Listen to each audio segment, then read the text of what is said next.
Sedikit sebelum kami masuk kepada pintu-pintu tersebut, kami ingin menjelaskan bahwasanya bagaimana permusuhan syaitan terhadap seorang manusia. Sebelumnya kita sudah mengenal apa dan siapa itu jin, iblis, dan syaitan. Masing-masing ada definisinya, ada penjelasannya, dan ada keterkaitannya dan seterusnya. Itu pertemuan yang sebelumnya. Sekarang kami ingin lebih mempertegas kembali tentang permusuhan syaitan terhadap seorang yang namanya manusia, bahwasanya permusuhannya adalah sangat nyata. Setiap diri memiliki musuh besar. Setiap diri memiliki musuh besar yang sangat menginginkan kita sesat dan celaka. Musuh yang tidak terlihat tapi banyak tipu dayanya dan strateginya, cara-caranya, dan seterusnya. Tidak ada yang melebihi daripada yang namanya syaitan. Siapapun musuhnya, siapapun musuh seorang manusia, tidak ada yang melebihi daripada yang namanya syaitan dan permusuhannya kepada seorang manusia. Dengan segala macam strateginya, tipu dayanya, caranya, kelicikannya, dan seterusnya, tidak ada yang melebihi daripada syaitan. Walaupun dibalik itu semua, sebenarnya inna kaida syaitani kana dha'ifa. Sesungguhnya ketika seorang Bani Adam, seorang hamba Allah, dia paham dan mengerti sebenar-benarnya tipu daya syaitan itu sebenarnya dha'ifa, lemah. Sebenarnya lemah. Walaupun paling licik, paling dahsyat dan seterusnya, tapi pada dasarnya tipu daya syaitan lemah. Inna kaida syaitani kana dha'ifa. Allah subhanahu wa ta'ala mengingatkan manusia agar tidak tergoda dengan yang namanya syaitan. Di dalam surat Al-A'raf Allah ta'ala berfirman, ya bani Adam la yaftinannakumus syaitan kama akhraja abawaikum minal jannah. Hai anak Adam, janganlah sekali-kali kamu dapat ditipu oleh syaitan sebagaimana ia telah berhasil mengeluarkan dua orang tua kita dari syurga. Ya Allah, Nabi Adam, bayangkan Nabi, makhluk yang pertama, hamba Allah yang pertama yang diciptakan langsung oleh Allah subhanahu wa ta'ala. Walaupun di sini juga ada sunnah qadariyah, ada sunnatullah yang harus seperti itu perjalanannya. Walaupun sebenarnya ketika kembali kepada sosok seorang manusia, dan Adam pun juga adalah seorang manusia, kekuatannya juga ada batasannya, terbatas.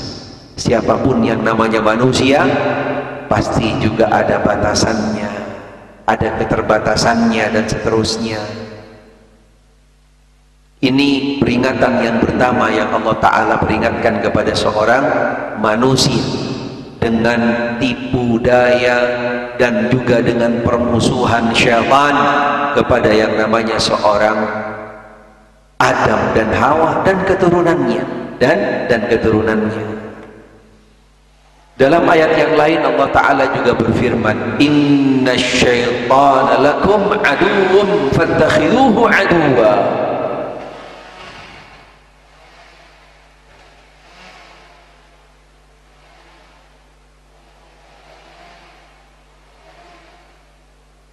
Mudah-mudahan gak masuk daripada pembahasan ini insyaallah.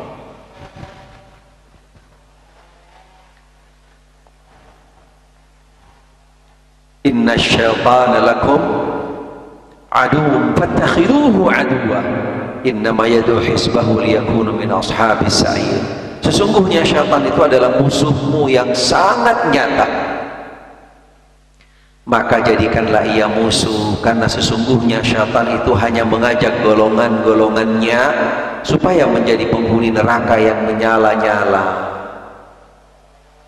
Targetnya, tujuannya, yang namanya syaitan tidak lain dan tidak bukan adalah mencelakakan, merugikan, dan pada akhirnya akan menjerumuskan seorang manusia ke dalam, yaitu ke dalam api neraka. Na'udzubillah min dzalik.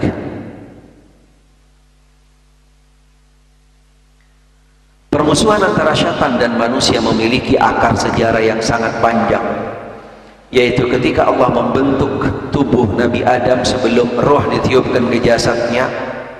Tatkala Allah meniupkan roh dalam jasad Nabi Adam,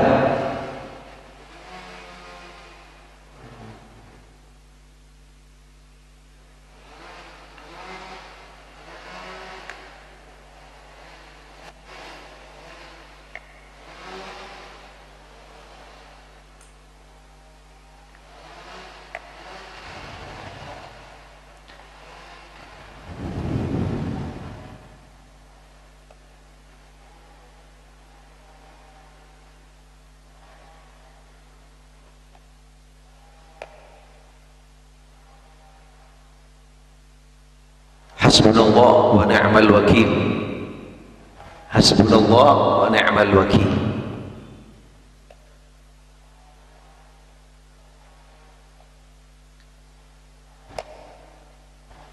Allah memerintahkan kepada malaikat untuk sujud kepada Nabi Adam. Saat itu iblis dan malaikat yang di langit masih sama-sama beribadah kepada Allah, dan perintah ini berlaku untuk mereka semua. Namun iblis merasa dirinya lebih tinggi dan sombong. Ia enggan untuk sujud kepada Nabi Adam. Salah satu sebab iblis yang juga daripada bangsa jin, tingkat tinggi daripada karakter seorang atau karakter daripada yang namanya syaitan adalah iblis, yang dibuktikan dengan kecongkaannya, kesombongannya, mengatakan bahwa dia lebih utama, lebih daripada yang lain. Termasuk dia merasa paling tinggi tingkatannya daripada Adam alaihissalam. Kesombongannya Allah mengusir setan dari surga dan yang kekal. Setan mendapatkan janji dari Allah, ia akan dibiarkan hidup hingga hari kiamat, dan dia berjanji pada dirinya bahwa ia akan menyesatkan manusia dan memperdaya mereka. Sebagaimana janji Allah kepada yang namanya syaitan atau kepada iblis untuk diberi kesempatan keturunannya, iblis dan keturunannya, dia itu akan terus menerus dan sampai hari kiamat sebagai musuh daripada anak Adam, daripada anak Adam. Ini awal permusuhan. Syaitan yang tidak akan pernah berubah dan tidak pernah berhenti, sebab ia menilai alasannya diusir, dilaknat, dikeluarkan dari surga karena bapak kita, yaitu Nabi Adam alaihissalam. Jadi ada dua konsekuensi di sini. Adam dikeluarkan daripada surga karena sebab daripada godaan iblis. Kemudian iblis juga diusir oleh Allah Subhanahu wa taala daripada surga. Kemudian diusirnya dia tidak terima. Adam alaihissalam ketika dikeluarkan oleh Allah taala dari surga ke dunia, Adam bukan malah tidak menerima dan seterusnya, malah dia istighfar, taubat, dan menjadi hamba Allah yang taat dan seterusnya. Berbeda dengan iblis, tapi iblis kesombongannya, kecongkaannya, dia terus berlanjut, bahkan bukan hanya kepada Adam, sampai kepada keturunan-keturunan Adam alaihissalam. Nanti akan dijelaskan secara khusus, paling tidak itu sedikit muqaddimah tentang bahwasanya syaitan adalah musuhmu yang sangat nyata. Kemudian ada bentuk penyesatan-penyesatan, membinasakan manusia, yaitu syaitan dengan memiliki dua senjata yang sangat ampuh dan luar biasa dahsyat, bisa membuat seorang manusia benar-benar dia itu naudzubillah min dalik sampai terkontaminasi, terbawa, bahkan sampai tunduk dengan yang namanya syaitan. Apa dua senjata ini? Insya Allah nanti pada poin yang selanjutnya kita akan pelajari. Kita masuk yang pertama pada pagi hari ini, yaitu tentang pintu-pintu masuknya syaitan. Pintu masuknya syaitan, atau mengenal, kita mengenal, memahami tentang pintu-pintu masuknya syaitan.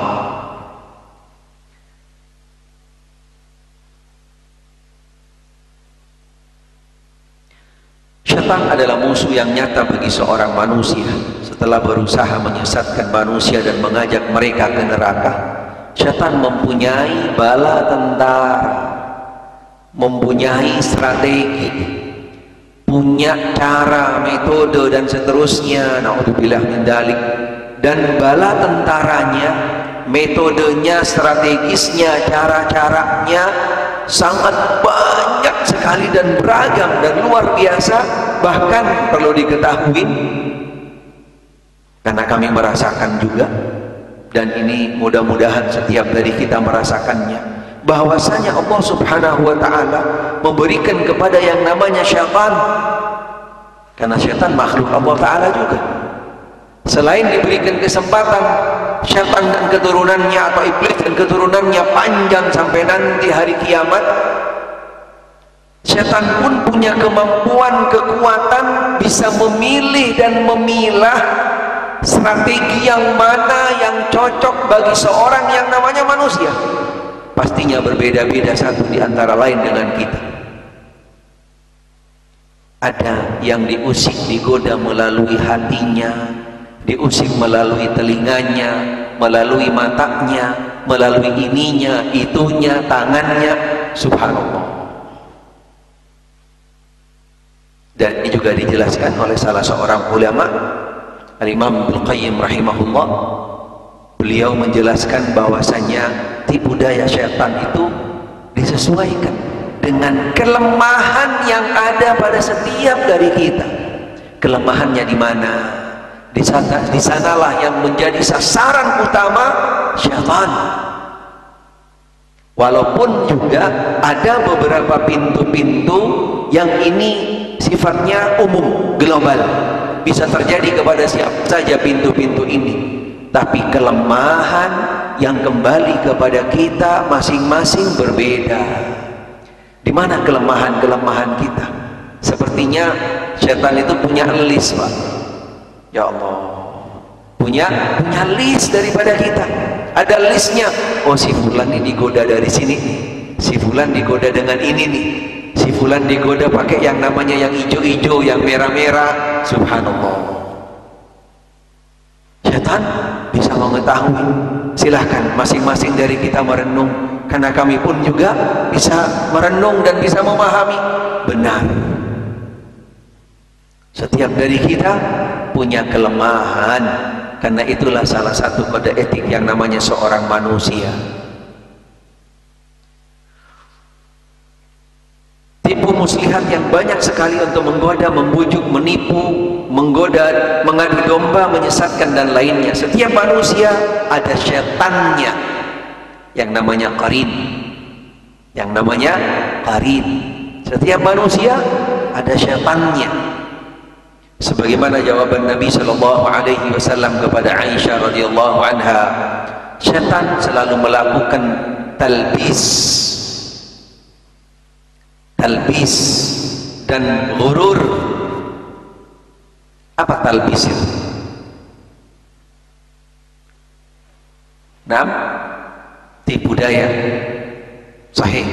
Apa yang lebih tepat kalimat talbis itu apa?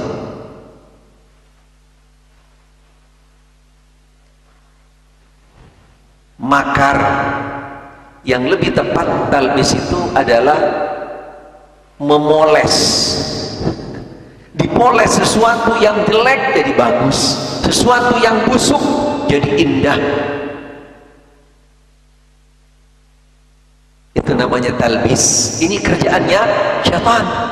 Sesuatu yang bid'ah dianggap sunnah, itu talbis. Perkara yang bukan, tidak ada dasarnya ketaatan kepada Allah, jelas-jelas tidak dilakukan, subhanallah, dianggap seperti sebuah ketaatan yang besar. Orang yang tidak melakukannya dianggap anti. Nggak merasa mereka kalau di situ ada talbis, dipoles oleh iblis, dipoles oleh syaitan. Sesuatu yang sama sekali bukan ketaatan dianggap seperti sebuah ketaatan. Innalillahi wa inna ilaihi raji'un. Ini tugasnya syaitan. Tugasnya syaitan. Tidak dinamakan seseorang atau siapa saja hamba Allah dengan karakter syaitan kalau tidak dengan kelicikannya. Na'udzubillah. Yang kedua, dengan ghurur. Dengan ghurur. Ghurur ini kalau boleh dibahasakan yang mudah kita pahami, dibodohin. Dibodohin. Subhanallah. Udah dipoles, dibodohin lagi. Kalau cerita konkretnya atau mungkin gambaran konkret, kayak orang mau beli mobil atau motor second, ya kan? Subhanallah. Kalau orang dia nggak paham, nggak ngerti sama kendaraan dan nggak mau tanya, dia asal beli, asal ini, subhanallah. Sampai kepada seseorang yang tidak jujur, tidak amanah dengan barang-barangnya, mau beli, ngelihat motor, dia kayaknya tertarik, mulai masuk strategi marketing, masuk dengan dicampur beberapa tipu daya di dalamnya. Wah, ini motor cakep pak, wah mulus. Padahal udah habis nabrak. Iya kan? Habis nabrak, udah guling dan seterusnya, dirapiin, dibagusin, ditutupin kejelekannya, udah talbis, dibodohin lagi. Itu dia talbis dan hurur. Ini pekerjaannya syaitan ataupun manusia-manusia yang ada di dalam jiwanya karakter sifat syaitan, yang menimbulkan keyakinan bahwa yang rusak, sesat dianggap benar dan jelek. Sesuatu yang jelek dianggap bagus, sebabnya adalah syubhat dan kerancuan. Syaitan menyusup ke dalam hati manusia tergantung kepada kesadaran kelalaian manusia, sekaligus kemahiran daripada syaitan dan kebodohan daripada seorang manusia. Syaitan berjalan di tubuh manusia seperti mengalirnya darah Allah, atau di dalam mengalirnya darah. Gimana bisa membendungnya? Selama darah kita masih mengalir, setan pun ikut masuk ke dalam aliran darah tersebut, walaupun tidak secara spesifik pastinya. Karena kalau misalnya dengan USG atau mungkin dengan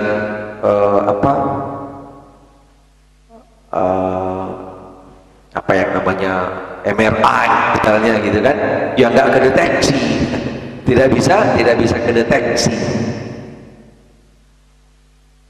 karena bukan dalam bentuk makhluk yang benar-benar mengalir di dalam darah, tidak, tapi memberikan sebuah perumpamaan yang luar biasa sangat dahsyat.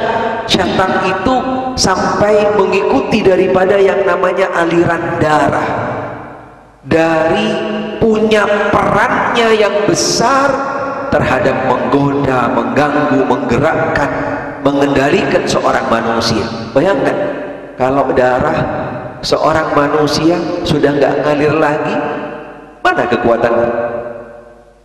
Udah nggak punya kekuatan lagi. Subhanallah. Kami pengalaman pernah sekali, ya Allah, di Fasdu. Kebetulan tim Fasdunya 1 orang, nggak banyak, dan ternyata masih baru, jam terbangnya belum lama. Ya Allah, Bismillah, kami percaya ke panitianya, timnya, panitia yang melaksanakan di masjid di mana tempat kami ngajar. Ketika di Fasdu, keluar darah dua-dua dari tangan kiri dan kanan. Kami tanya sama yang Fasdu, ini sampai kapan Pak darahnya? Sampai habis? Hah? Sampai habis? Waduh, udah mulai curiga, udah mulai curiga. Benar, lama-lama udah nggak kuat gitu. 2 senti lagi mungkin pingsan, tapi kami bisa mengendalikannya, masih ambil tempat, ambil posisi, buru-buruan duduk, karena yang sebelah kami udah pingsan duluan. Waduh, itu baru diambil Fasdu gitu kan, darah dikeluari, intinya seperti itu, darah dikeluari. Bagaimana kalau sampai habis semuanya darah yang ada pada seorang manusia? Berarti sudah nggak bisa berbuat apa-apa. Setan masuknya di sana, satu organ atau di satu aliran yang punya potensi besar di dalam menggerakkan tubuh seorang manusia, sehingga gerak-gerik kita itu kalau bukan karena hidayah petunjuk dari Allah, atau sebaliknya daripada gerak syaitan. Karena darah yang sangat berpotensi besar membantu daripada memberikan kekuatan daripada organ-organ tubuh kita dengan mengalirnya darah tadi itu. Bukti yang lain, ketika kita berpuasa, otomatis aliran darah itu dia melemah. Aliran darah itu melemah. Walaupun tetap syaitan masih ada, tetapi melemah. Apa sebab melemahnya daripada geraknya darah tadi itu? Karena salah satu daripada penyebab yang memberikan kekuatan kepada darah itu semakin lancar dan kuat bergerak, asupan nutrisi makanan. Sehingga ketika dia dikendalikan, bahkan sampai dikurangi, bahkan sama sekali gak makan, otomatis akan melemah. Sehingga seseorang ketika dalam keadaan berpuasa, kondisi geraknya, nutrisi yang masuk berkurang, dan syaitan pun juga sudah semakin dipersempit geraknya, tidak punya peran besar untuk bagaimana menggerakkan, mengarahkan yang namanya seorang manusia kepada hal-hal yang negatif yang dimurkai oleh Allah Subhanahu wa taala. Nanti akan disebutkan juga, karena di sini termasuk salah satu daripada pintu masuknya syaitan yang bagaimana mempengaruhi daripada seorang yang namanya manusia. Setan menyusup ke dalam hati manusia tergantung kesadaran dan kelalaian. Sehingga ini bentuk-bentuk strategi tadi, banyak strateginya, banyak bala tentaranya, mengenal bentuk-bentuk strategi yang cocok kepada seorang yang namanya manusia, yang mana yang pas buat si A, si B, dan seterusnya. Kemudian dia juga selalu mengintai, memantau kapan itu manusia lalai, di waktu apa, ketika apa. Subhanallah, ini semua pekerjaannya syaitan. Na'udzubillah min dzalik. Setan berjalan di tubuh manusia seperti mengalirnya darah. Bahwasanya hati adalah ibarat sebuah benteng. Ini dia perumpamaan bagus sekali al-muallif. Ini wallahu a'lam, nampaknya sumber atau perkataan ini dari Al-Imam Ibnu Qayyim rahimahullah.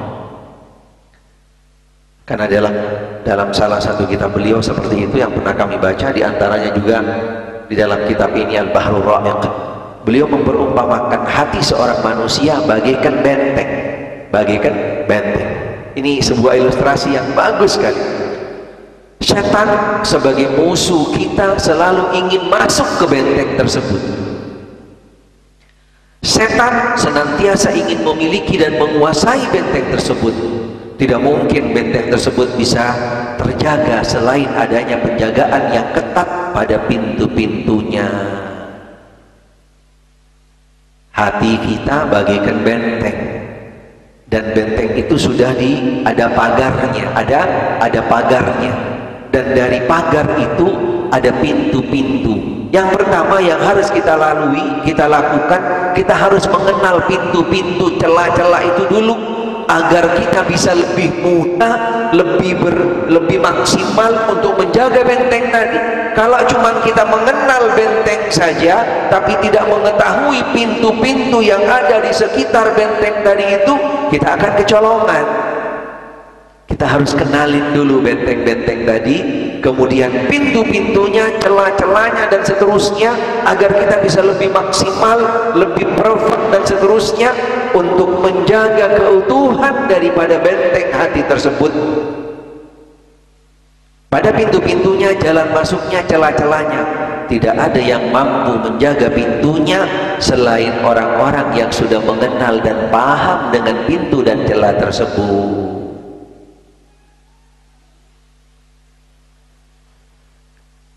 Di rumah kita kalau kita jagain juga, kita jaga daripada yang namanya maling dan seterusnya, pastinya kita harus mengenal dong, dari mana nih kira-kira yang biasa maling masuk nih, gitu kan?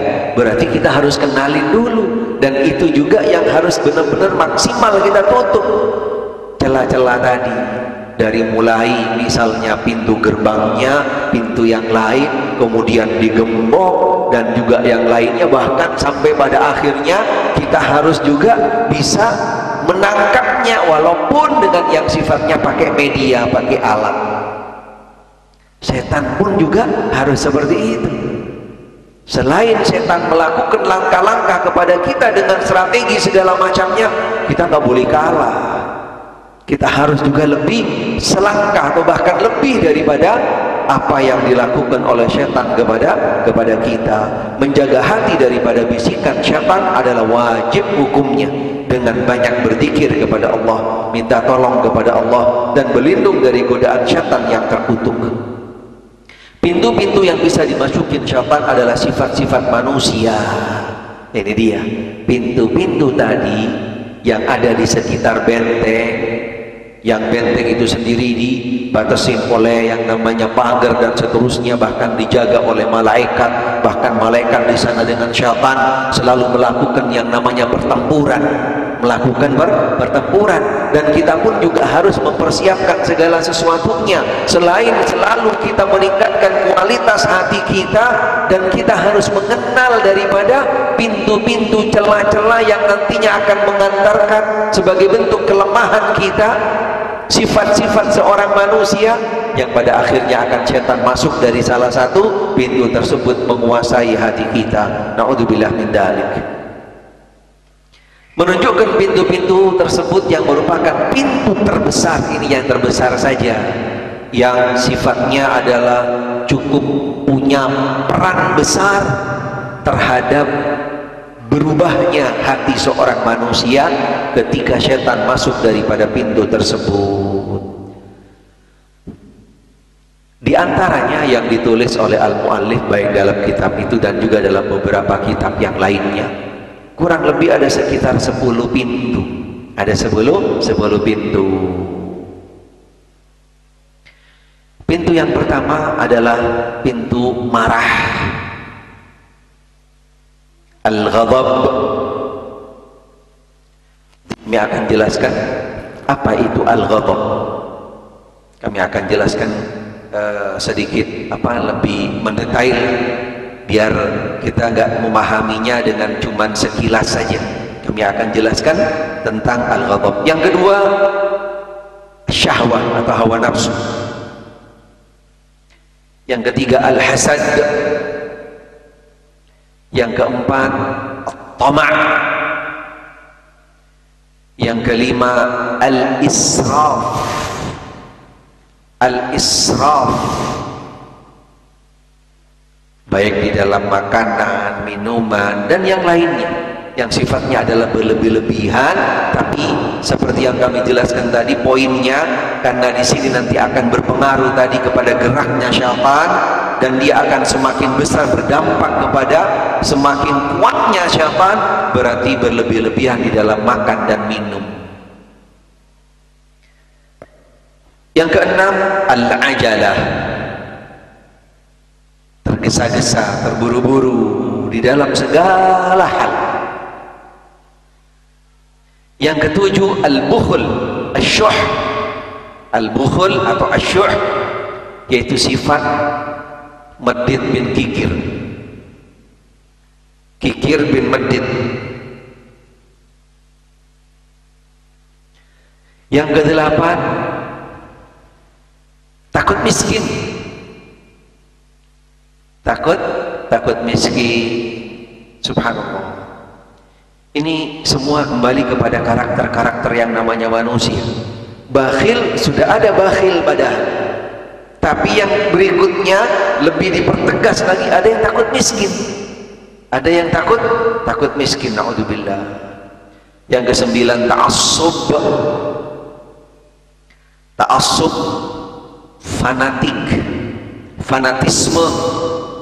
fanatisme madhab, kelompok, pemahaman, keyakinan. Subhanallah, yang pastinya ta'assub yang tidak benar. Ini dia nanti yang kami akan bahas satu persatu biar kita bisa lebih paham mendalam, bukan cuman sekedar di permukaan saja. Insya Allah nanti kami usahakan, kami coba cari dari beberapa sumber-sumber yang lain agar kita bisa lebih memahaminya lebih jauh. Yang terakhir, su'udzon, prasangka jelek.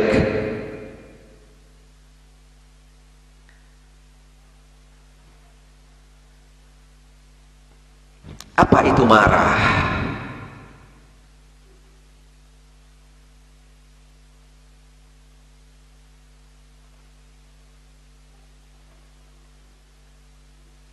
Terus terang, siapa di antara kita yang nggak pernah marah? Angkat tangan coba. Subhanallah. Kami tadi mau jalan, hampir aja, ya Allah. Subhanallah. Baru mau keluar, ada seseorang cari alamat dengan Sumiati, astagfirullahaladzim, mau keluar pintu. Saya bilang, masa muka begini Sumiati Pak? Saya bilang,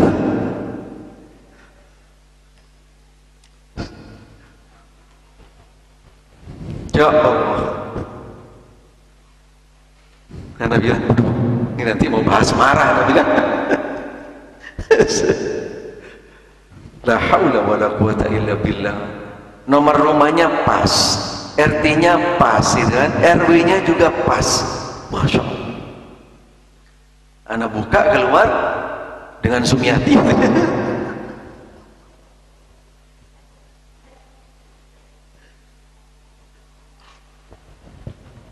La haula wa la quwata illa billah. Subhanallahiladzim. Ala kulli hal, ya pastinya kaget dan mungkin ada hampir udah marah gitu. La haula wa la quwata illa billah. Apa marah itu sebenarnya? Kita akan jelaskan tentang marah yang dijelaskan oleh salah seorang ulama di dalam kitabnya, bagus sekali. Beliau menjelaskan tentang marah. Yang pertama dibagi dalam dua kategori definisi secara bahasa dan juga secara istilah. Secara bahasa dari kalimat al-ghadab, ghadab, banyak hadis yang atau sering kita dengar, salah satu hadis yang berkaitan dengan marah, la taghdab, la taghdab walakal jannah. Ya kan? Kalimat al-ghadab. Apa maknanya sebenarnya al-ghadab ini? Dijelaskan oleh beliau di dalam beberapa makna. Al-ghadab definisinya atau sinonimnya as-sakhtu, bisa berarti as-sakhtu, walaupun as-sakhtu di sini biasanya lebih kembali kepada makna atau definisi lawannya sabar. Lawannya sabar, as-sakhtu bisa dengan sinonim daripada al-ghadab, kemarahan, atau adamur ridha bisyai', yaitu dengan tidak meridhoi, nggak nerima dengan sesuatu. Kita katakan ghadiba alaihi ghadban wa maghdabatan, yaitu benci atau tidak ridha. Ghadibalah benci atau ia tidak ridha kepada sesuatu karenanya. Itu definisi yang pertama, yaitu tidak ridha, benci, membuat kemarahan, menjadi marah seseorang. Yang kedua, al-'addu 'ala syai'. Al-'addu 'ala syai' yaitu menggigit sesuatu. Kita katakan ghadibatil khailu 'ala al-lajm, yaitu menggigit. Seekor kuda atau mungkin juga bisa sapi kadang-kadang ketika dia dipakein yang namanya apa yang di kepala masuk ke giginya itu, lijam, bahasa Arabnya lijam, apa bahasa Indonesianya Pak? Ada yang model ikatan di kepala tuh,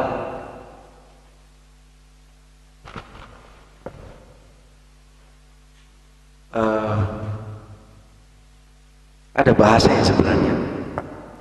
Jadi menggigitnya seekor kuda atau sapi dengan ikatan yang masuk ke mulutnya, kemudian ke kepalanya, kan ada ikatan. Itu termasuk daripada bentuk al-ghadab, yaitu karena ghadab itu diperumpamakan orang yang gigit, orang yang menggigit. Atau seperti seekor kuda yang menggigit ikatan tadi yang ada di kepalanya, yang masuk giginya juga kan, masuk ke mulutnya. Yang ketiga, makna daripada al-ghadab tadi itu adalah al-abus, kemuraman, muram mukanya, masam mukanya. Kalau katanya orang condet, belipat, mukanya berlipat gitu. Naqatun ghadubun, dikatakan yaitu seseorang yang ghadub, orang yang pemarah, suka marah, mukanya pasti akan masam, berlipat. Nah, itu dia. Yang keempat, warima ma haula syai'. Warima ma haula syai', membengkak di sekitar sesuatu. Kita katakan ghadibat ainuh, matanya membengkak. Ghadibat yaitu membengkak di sekitarnya. Definisi-definisi ini atau arti-arti bahasa daripada marah tadi itu sekaligus menjadi karakternya orang yang marah, atau sifat-sifatnya orang yang marah. Seperti yang tadi, yang pertama, dia ada ridho, tidak ridho, nggak senang, nggak suka. Kemudian seperti orang menggigit gitu kan, kemudian mukanya berlipat. Dan yang keempat tadi, matanya bengkak, matanya bengkak. Kemudian yang kelima, otomatis ketika seseorang itu marah, dia akan menunjukkan karakter yang tidak bagus, akhlak yang tidak bagus. Naudzubillah min dzalik. Ini makna secara bahasa. Ada yang lain juga disebutkan perisai dari kulit unta yang dipakai dalam peperangan, al-ghutbah, kulit yang keras, atau dari kulit kambing atau kulit unta ketika disamak. Itu juga artinya al-ghadbah. Al-ghadbah maknanya apa? Keras. Subhanallah. Dari makna-makna tadi itu menunjukkan seseorang kalau marah itu muncul semua sifat-sifat yang tadi, yang itu muncul sebenarnya kembali kepada bahasa marah itu sendiri, kembali kepada bahasa marah itu sendiri. Secara istilah, secara istilah al-ghadab, perubahan dalam diri atau emosi yang dibawa oleh kekuatan dan rasa dendam demi menghilangkan gemuruh di dalam dada. Yang paling besar dari marah adalah al-ghaidh, hingga mereka berkata dalam definisinya kemarahan yang teramat sangat. Jadi tingkat marah yang paling tinggi namanya bukan ghadab tapi al-ghaidh. Al-ghaidh ini sudah marahnya sudah luar biasa, sudah nggak bisa dikendalikan. Naudzubillah min dzalik. Sebagaimana Nabi Shallallahu Alaihi Wasallam diingatkan oleh Allah Subhanahu Wa Taala di dalam Al-Quran, walau kunta faddan ghalidhal qalb lam faddu min hawlik. Nabi Shallallahu Alaihi Wasallam, kalau engkau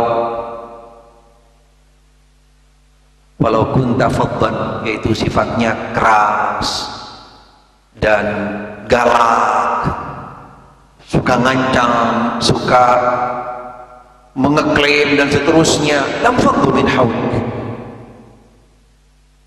Tapi Nabi perintahkan lintalahum, hendaknya dengan lemah lembut, dengan lemah lembut. Ayat yang berkaitan al-ghaidh di sini ada Allah Subhanahu wa taala juga berfirman di dalam Al-Qur'anul Karim.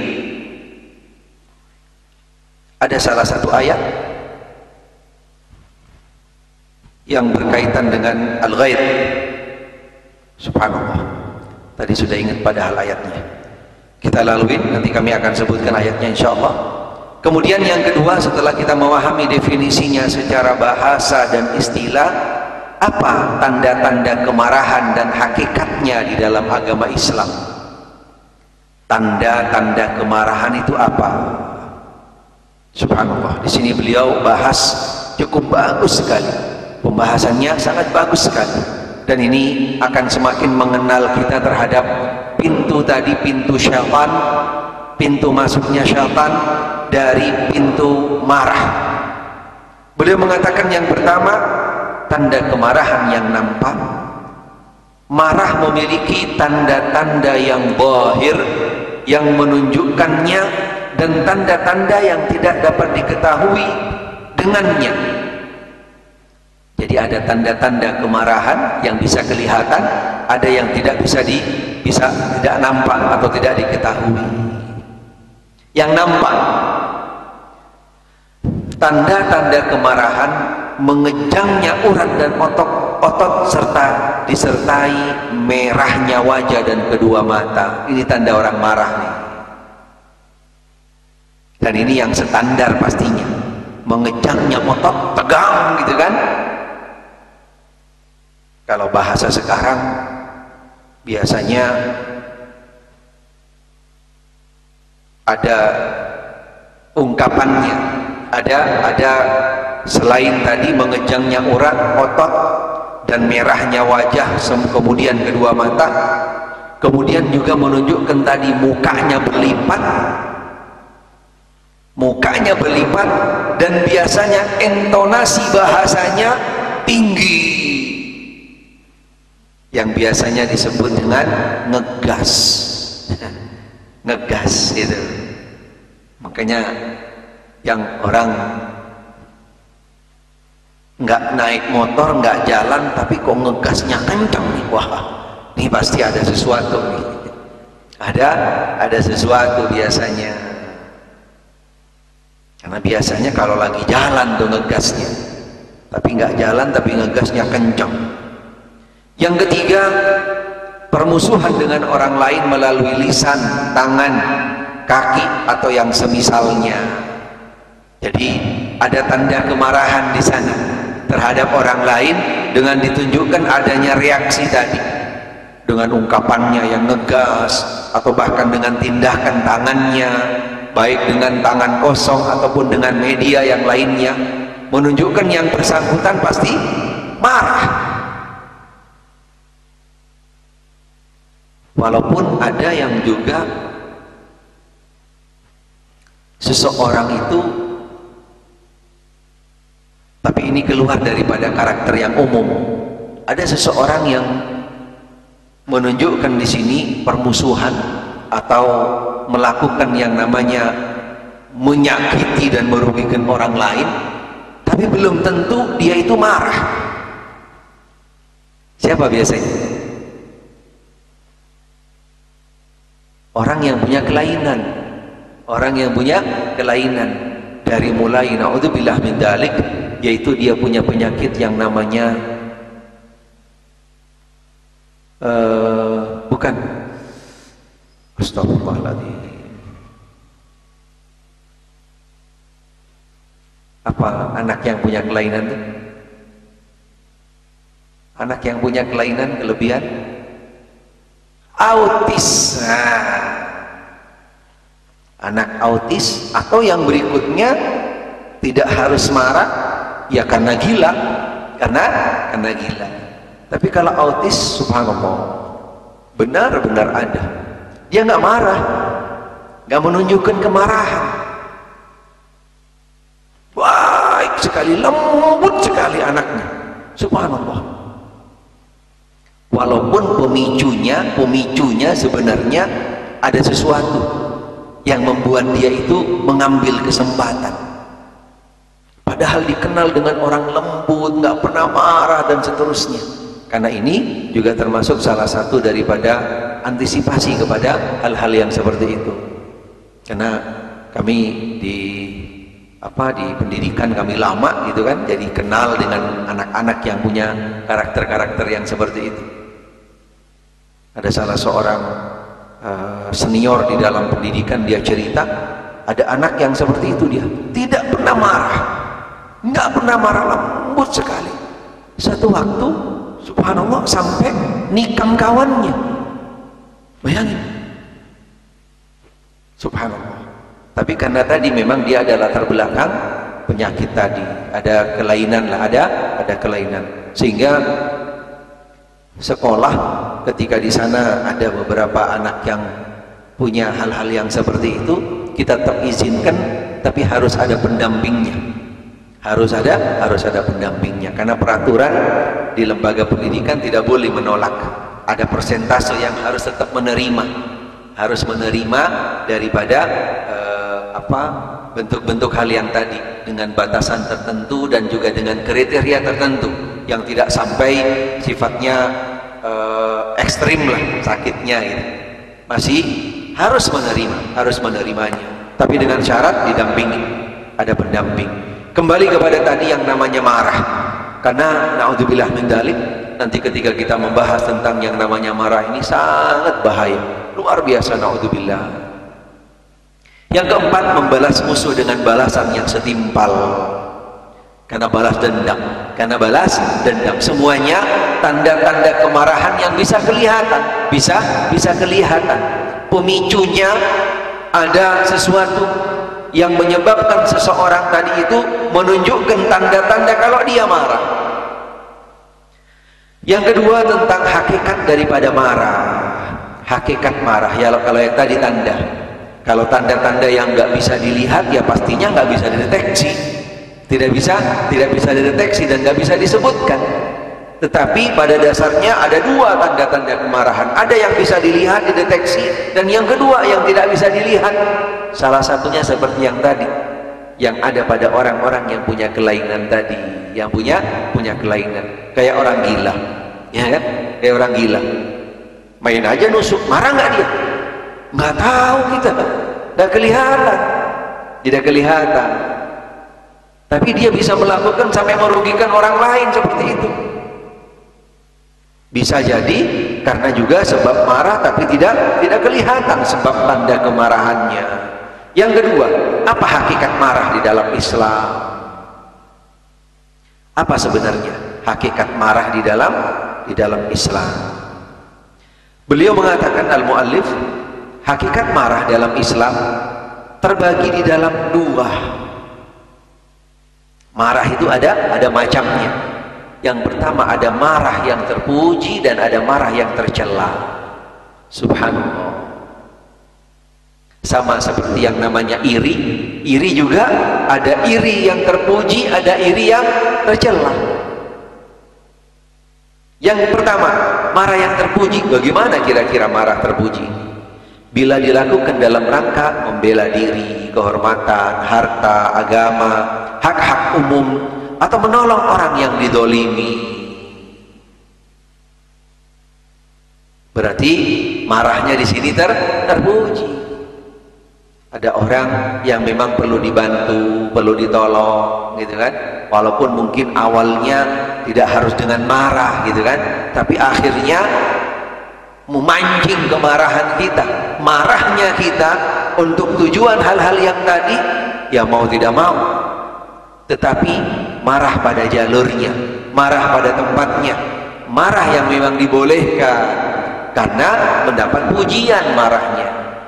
Mendapatkan pujian. Nanti akan ada beberapa contoh-contohnya secara spesifik daripada marah yang terpuji tadi.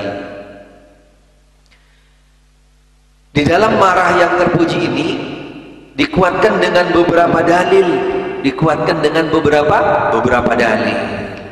Yang pertama, Allah Subhanahu wa taala menciptakan manusia untuk menjadi khalifah di muka bumi ini. Allah Ta'ala berfirman, wa idh qala rabbuka lil malaikati inni ja'ilun fil ardi khalifah. Ingatlah kepada ketika Rabbmu berfirman kepada para malaikat, sesungguhnya aku hendak menjadikan seorang khalifah di muka bumi. Al-Baqarah ayat 30. Agar dapat melaksanakan tugas ini, manusia diciptakan meliputi 3 unsur. Sebagai khalifah tadi itu ada 3 unsur yang ada pada seorang manusia. Yang pertama, roh, akal, dan jasad. Roh, akal, dan jasad. Allah Subhanahu wa ta'ala menentukan bahwa dia menjadikan jasad manusia untuk melayani roh, dan menjadikannya dalam keadaan baik untuk melayani roh tersebut selama manusia hidup di atas muka bumi. Maka Allah Ta'ala menciptakannya padanya, yaitu 2 kekuatan. Ada 2 kekuatan. Tadi ada 3 unsur, kemudian dari 3 unsur satu dengan yang lainnya saling berkaitan. Karena itu nanti di poin tentang masalah al-qadar. Masalah al-qadar, dia punya keterkaitan antara jiwa seorang manusia, yaitu antara kehendak dengan kemauan. Kehendak dengan kemauan. Di situ kaitannya yang namanya al-qadar. Karena tidak sepenuhnya kembali kepada Allah Subhanahu wa ta'ala, tapi Allah sudah memberikan yang namanya media-medianya, perantara-perantaranya. Kemudian manusianya yang menentukannya. Manusia sendiri yang punya kehendak dan kemauan, walaupun kehendak dan kemauan itu sendiri adalah ciptaan Allah. Adalah ciptaan Allah. Salah satu contoh, kita diberikan akal. Kita bisa memilih mana yang hak, mana yang batil. Dan kita tahu ada seorang nabi yang diutus oleh Allah Ta'ala kepada kita untuk menjadikan panutan, panduan kepada kita. Apalagi seorang nabi itu membawa kitab. Di sana arahnya yang namanya antara al-qadar dengan arah yang jelas. Jadi tidak bisa sepenuhnya dikembalikan kepada Allah. Gak ada, semua kembali kepada Allah. Tidak benar, tidak benar. Ini poin masalah al-qadar. Di sini juga tadi antara unsur yang Allah ciptakan kepada seorang manusia, ada ruh, ada akal, ada jasad. Ruh punya keterkaitan dengan jasad, dengan jasad. Sehingga di dalam penciptaan ini Allah juga berikan kekuatan. Sekaligus kekuatan ini adalah sebagai bentuk tantangan. Yang pertama, kekuatan syahwat. Tugasnya adalah mendatangkan setiap apa yang berguna bagi jasad dan memberikan makanan padanya. Ini kembali kepada syahwat yang positif. Syahwat yang positif. Karena kalau tanpa ini kita nggak punya kekuatan seperti yang tadi. Karena syahwat itu ada yang namanya syahwat yang positif, yang dinamakan dengan syahwat yang sudah dikemas di dalam sesuai panduan dan tuntunan. Ada syahwat yang sifatnya walaupun ketika dikatakan syahwat itu dia image-nya agak negatif gitu kan, tetapi tidak sepenuhnya, tidak sepenuhnya. Kembali kepada kitanya, bagaimana kita mengendalikan syahwat itu sendiri. Bisa jatuh kepada yang namanya positif. Salah satunya hadis Nabi Shallallahu Alaihi Wasallam ketika mengatakan kepada seseorang, ketahuilah bahwasanya ketika kamu salurkan syahwatmu kepada jalur yang tepat, yang halal, yang benar, dapat pahala.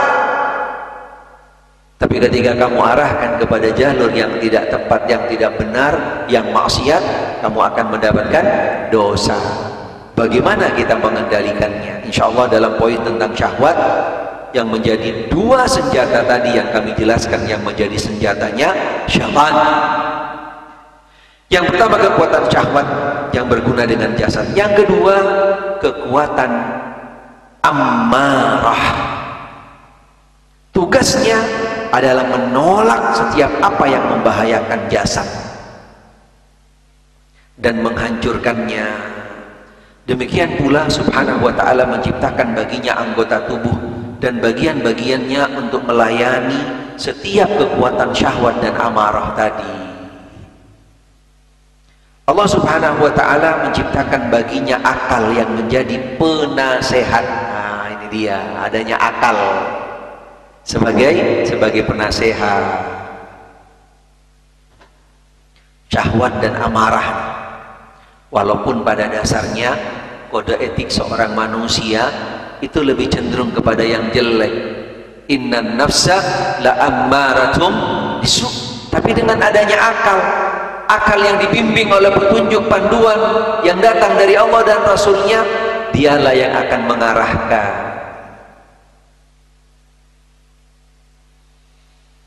Dan pemberi arahan bagi roh.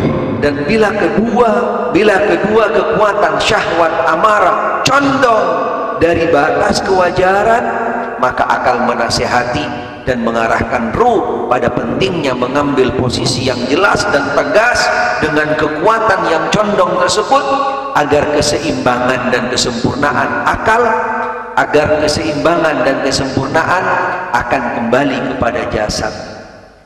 Allah subhanahu wa ta'ala mengetahui bahwasanya akal terkadang dapat terkena apa yang menghalanginya untuk menerima nasihat karena suatu sebab atau yang lainnya. Allah subhanahu wa ta'ala kemudian menurunkan baginya sebuah sistem yang tergambar dalam kitab-kitabnya dan sunnah-sunnahnya, seperti yang kami sampaikan tadi gitu kan. Bagaimana akal itu mengerahkannya? Pastinya akal tidak begitu saja, punya panduan, punya guidance, punya guidance. Apa guidance-nya akal tadi itu? Al-Quran dan As-Sunnah yang bisa mengarahkan syahwat dan amarah tadi.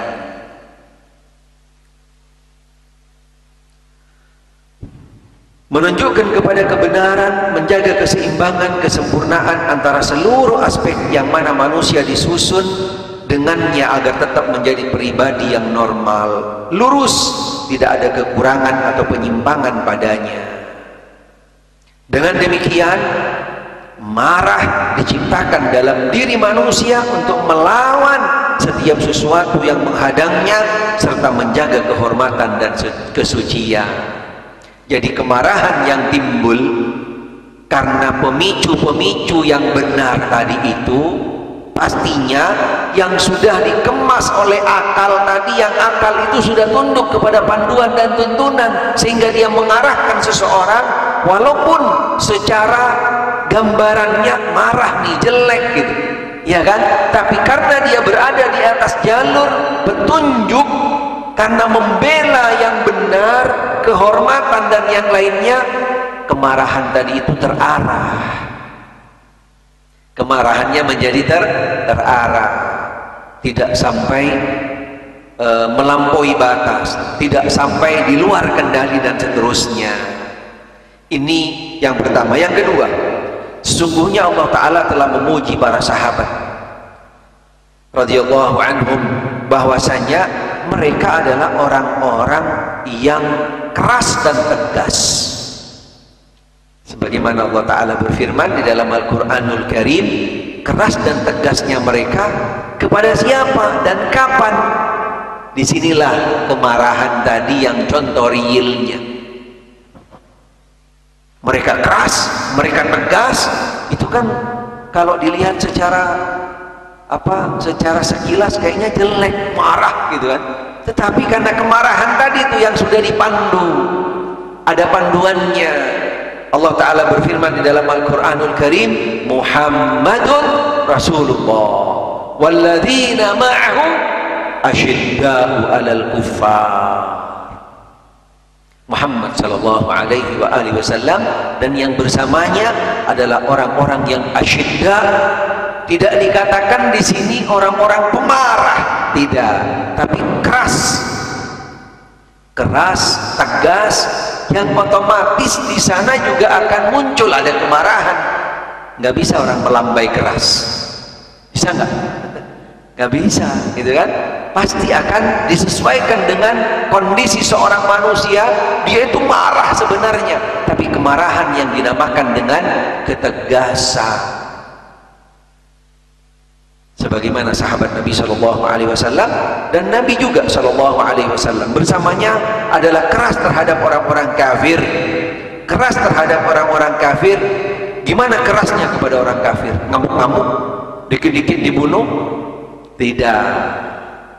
Karena itu bukan daripada kaumusnya umat Muhammad Sallallahu Alaihi Wasallam, bukan daripada kaumusnya ajaran Nabi Sallallahu Alaihi Wasallam.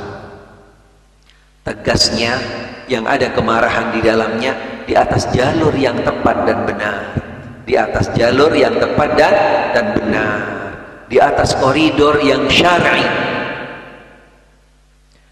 Keras terhadap kaum kafir tidak terjadi melainkan karena kecemburuan dan amarah. Mereka tidak marah terhadap apa yang Allah Ta'ala kabarkan tentang mereka, tapi mereka marah karena Allah Subhanahu wa Ta'ala. Jadi kemarahannya karena Allah berjalan di atas jalurnya agama. Allah Ta'ala juga berfirman, للفقراء المهاجرين الذين أخرجوا من ديارهم وأموالهم يبتغون فضلا من الله ورضوانا وينصرون الله ورسوله أولئك هم الصادقون. Di sini menjelaskan tentang gambaran bagaimana para fuqara daripada al-muhajirin yang diusir dari kampung halaman mereka. Tidak ada harta benda, tidak ada apapun yang sama dengan pada mereka. Hanya mereka mencari karunia Allah Ta'ala, dan mereka menolong Allah dengan tujuan mencari keridhaan Allah dan menolong Allah Ta'ala. Mereka itu orang-orang yang benar dan orang-orang yang telah menempati kota Madinah dan telah beriman. Orang-orang Ansor sebelumnya yang didatangin, dikunjungin atau dituju oleh orang-orang Al-Muhajirin. Orang-orang Al-Muhajirin kepada mereka, dan mereka tidak menyimpan keinginan dalam hati mereka terhadap apa-apa yang diberikan kepada mereka, yaitu orang-orang Muhajirin. Dan mereka mengutamakan orang-orang Muhajirin atas diri mereka, sekalipun mereka memerlukan apa yang mereka berikan. Dan siapa yang dipelihara dari kekikiran dirinya, itulah orang-orang yang beruntung. Menjelaskan bagaimana tentang karakter daripada sifatnya as-sahabah radhiyallahu ta'ala anhum, baik yang namanya Muhajirin dan juga Al-Ansar yang menyambut, yang menolong, yang membantu mereka. Tidak ada sedikit pun pada diri mereka yang namanya marah kepada namanya Muhajirin, walaupun Madinah diserbu oleh mereka, istilahnya datang mereka beramai-ramai kepada Al-Muhajirin. Bahkan sebaliknya, Al-Muhajirin membantu mereka, menolong, memfasilitasi, memberikan apa yang mereka butuh. Walaupun orang-orang Ansar sendiri masih suka dengan sesuatu tersebut, tapi karena kecintaannya, karena imannya mereka, dan seterusnya. Kemudian yang ketiga, Allah Ta'ala telah menyebutkan bahwasanya di antara sifat kelompok orang-orang yang dipilih untuk melindungi agama Allah Ta'ala dan mengukuhkan di dunia setelah dihadang oleh orang-orang yang menghadangnya adalah kemuliaan mereka terhadap kaum orang-orang kafir. Ini kembali tadi kepada karakter sifatnya as-sahabah radhiyallahu taala anhum, yang mereka sebenarnya bukan orang-orang yang keras, yang galak dan seterusnya, tapi semua yang mereka lakukan itu ketika di jalan Allah, ketika di jalan Allah sesuai dengan panduan syariat dan seterusnya. Ibnu Jarir rahimahullah mengatakan, makna ayat a'izza alal kafirin, keras dan tegas terhadap mereka, dari perkataan seseorang, sesungguhnya orang itu telah memuliakanku jika ia menampakkan kemuliaan itu dari dirinya untuknya dan memperlihatkan ketidakramahan dan ketegasan. Itu karakter daripada as-sahabah radhiyallahu taala anhum, yang mereka tadi memposisikan tegas, keras kepada orang-orang kafir karena pada tempatnya, karena sebab-sebab yang tadi yang disebutkan beberapa dalil yang ada. Kemudian yang berikutnya Allah Ta'ala juga menjelaskan, berjihadlah melawan orang-orang kafir dan orang-orang munafik, dan bersikap keraslah terhadap mereka. Tempat mereka adalah neraka jahanam, dan itulah seburuk-buruk tempat kembali, yaitu bagi mereka.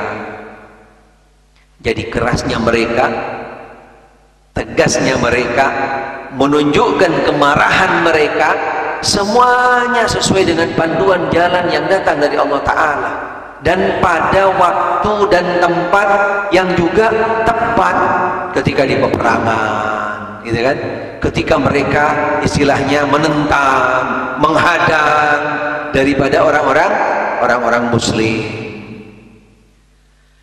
Adalah hal yang diketahui bahwasanya ketegasan terhadap mereka timbul dari amarah kepada mereka yang disebabkan oleh kekufuran, kemunafikan mereka, mengakibatkan rintangan bagi agama Allah Subhanahu wa ta'ala, dan mereka mengharapkan agama tersebut menjadi penyimpang, penyimpang.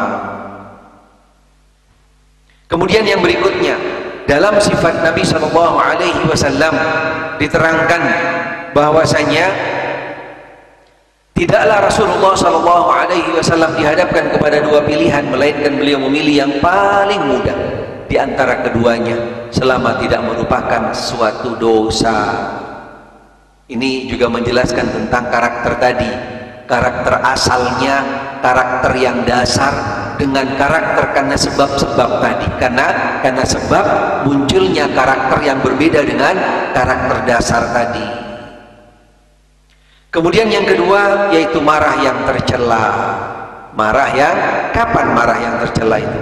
Adalah marah sebagai tindakan balas dendam demi dirinya sendiri, bukan karena agama, bukan karena kehormatan, dan juga bukan karena sebab-sebab kemuliaan yang tadi, tapi karena lebih banyak dasarnya, pemicunya.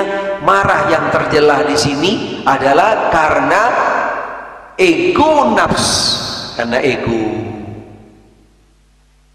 Demikianlah yang dimaksud di sini terhadap pencelaan marah seperti ini. Banyak sekali kabar dan riwayat yang datang tentangnya.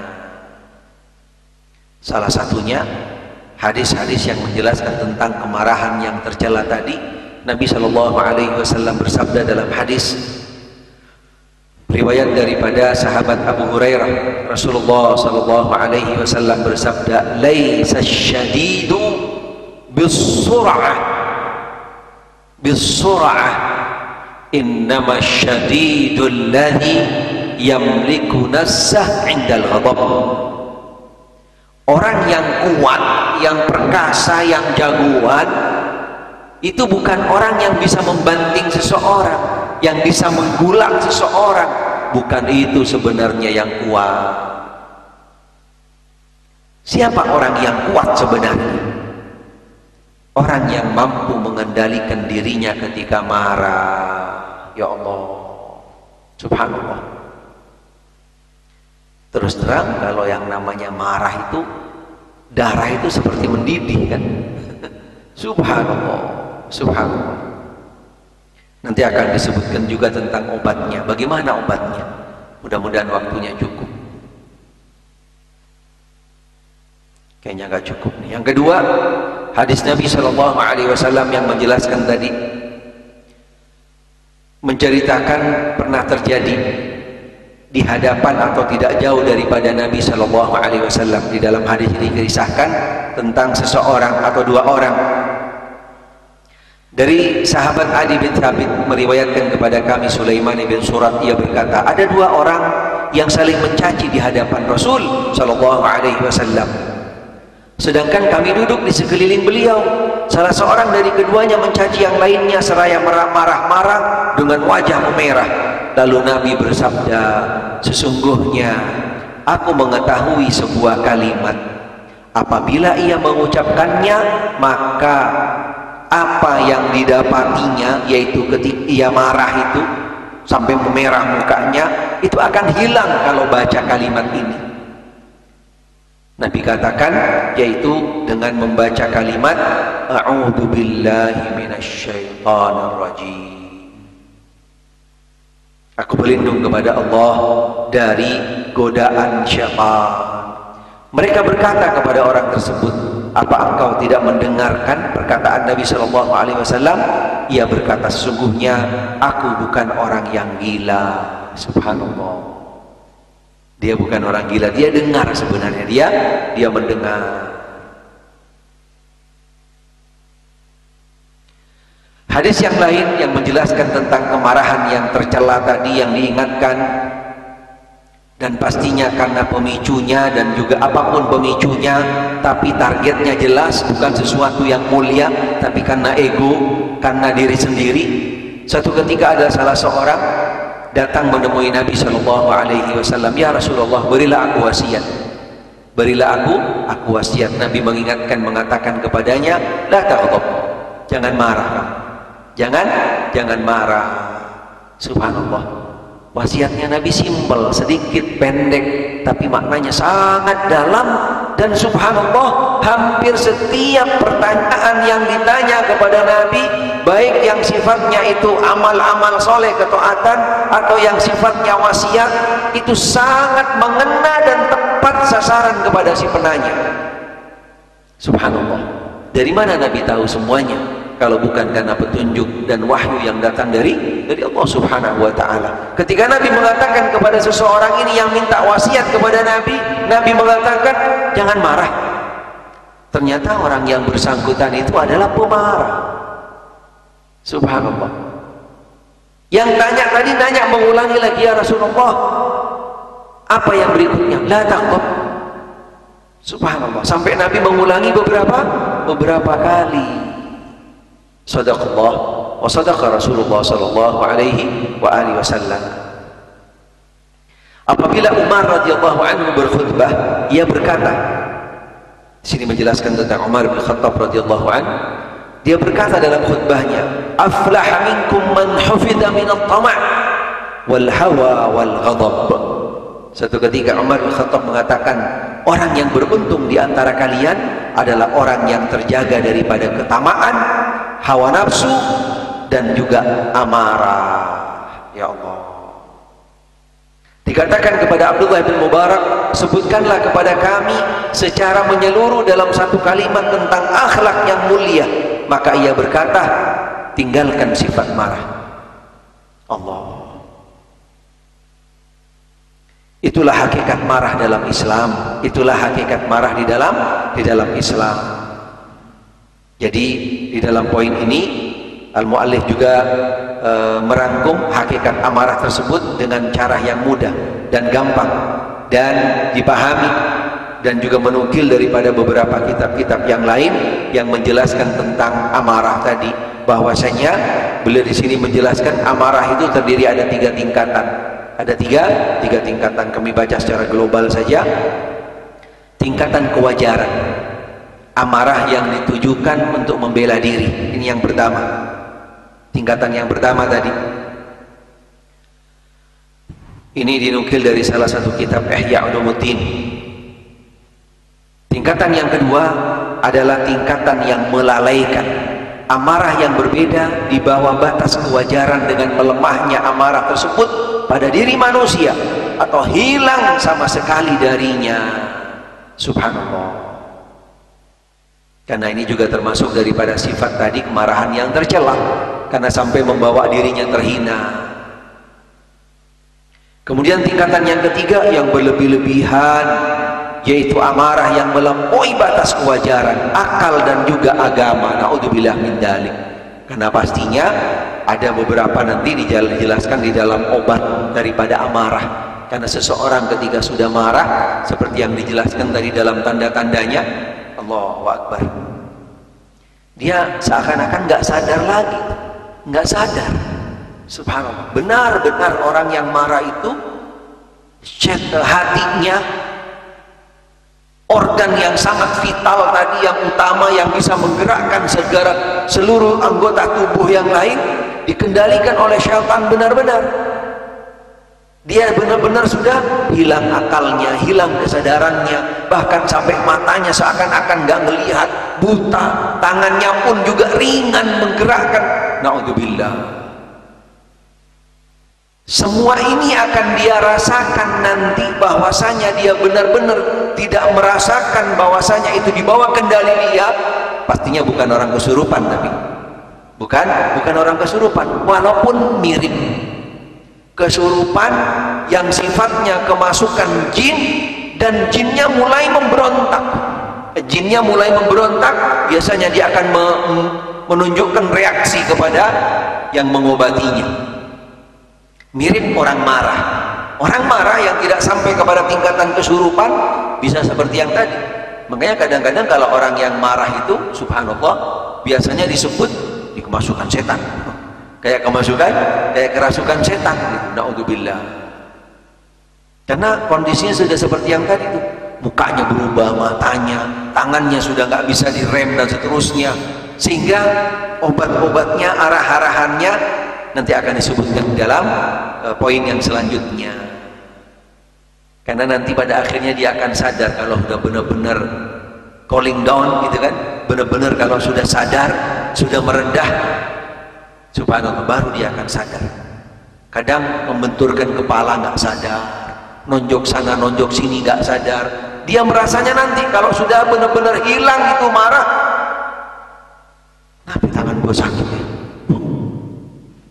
pala gue benjol itu, subhanallah, naudzubillah. Benar-benar hilang kendalinya, karena udah hatinya, udah jiwanya dikendalikan oleh syaitan. Naudzubillah min dzalik. Ya Allah. Baik, itu beberapa poin yang terkait dengan syaitan, musuhmu yang nyata, dan juga pintu-pintu masuknya syaitan ke dalam hati manusia. Yang pertama tadi melalui pintu kemarahan. Sedikit kami jelaskan tentang yang namanya marah, hakikatnya di dalam agama, dan juga definisi daripada marah. Baik, silahkan, mungkin masih ada waktu beberapa menit nih sebelum adzan. Mudah-mudahan cukup. Fadhal, silakan Pak. Waalaikumsalam. Fadhal.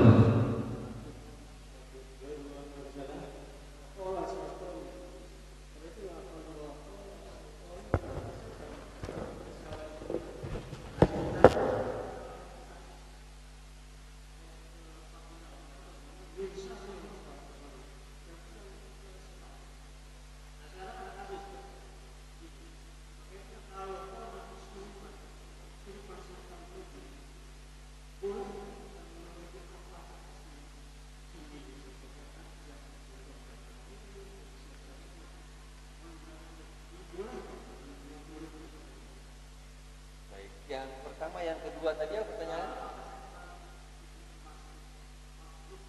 Oh, baik. Baik, nah, jazakallah khair. Terima kasih bagi penanya. Mudah-mudahan Allah Ta'ala berikan hidayah dan taufik, dan juga buat kita semua. Wallahu a'lam. Seperti yang pernah kita pelajari dalam pertemuan sebelumnya, yaitu tentang perbedaan antara iblis, jin, dan juga syaitan. Ayat yang tadi tidak menunjukkan bahwasanya syaitan tadi itu adalah makhluk, adalah seseorang, gitu kan? walaupun bisa saja disandarkan kepada makhluk. Kembali kepada ayat yang tadi, mungkin dia kaitannya menjelaskan tentang daripada karakter iblis yang sebelumnya, sehingga Allah Subhanahu wa taala di sana menyebutkan dengan waqala syaitan, walaupun pada dasarnya syaitan itu bukan makhluk seutuhnya, tapi adalah karakter yang ada pada setiap makhluk Allah. Ada pada jin yang melenceng, yang ingkar, bisa iblis, bisa juga disebut syaitan, dan pada manusia ataupun juga binatang. Wallahu a'lam. Mungkin itu sudah kami jelaskan di dalam pertemuan sebelumnya. Yang kedua, apa tadi kedua? Oh, kesurupan. Nas'alullah salamah. Walaupun sebenarnya ada, memang orang kesurupan itu ada. Selama memang yang diminta oleh yang bersangkutan sesuatu yang masih wajar, tidak bertentangan dengan agama, tidak menyimpang, apalagi kalau dibacakan ini bacakan itu, mungkin bisa-bisa saja. Karena belum tentu yang dibacakan atau yang diminta dia itu bisa sesuai dengan untuk mengobati tadi, untuk bisa mengobatinya. Selama memang tidak keluar daripada agama, syariat, bahkan tidak sampai menyimpang, misalnya bacaan-bacaan yang memang dari Al-Quran, dari As-Sunnah, boleh-boleh aja dibaca. Kadang-kadang ketika dia menyampaikan seperti itu, dia sepertinya nantangin si orang yang meruqyah, yang mengobati itu. Walaupun tentunya yang meruqyah bisa memilah bacaan apa nih yang suruh dibaca, benar enggak untuk bisa mengobatinya gitu. Wallahu a'lam. Ini kembali ke proses masalah ruqyah, masalah ruqyah. Wallahu a'lam. Mudah-mudahan apa yang kami sampaikan bisa menjadi ilmu yang bermanfaat, khususnya buat diri kami dan juga buat jamaah sekalian. Yang benar datangnya dari Allah Ta'ala, yang salah dari diri kami. Mudah-mudahan Allah Ta'ala memaafkan kami, dan akhirnya kita tutup dengan doa kafaratul majlis. Subhanakallahumma bihamdik, asyhadu an la ilaha illa anta, astaghfiruka wa atubu ilaik. Wassallallahu wasallam ala Muhammad wa alihi wa sahbihi wasallam. Walhamdulillahi rabbil alamin. Wassalamualaikum warahmatullahi wabarakatuh.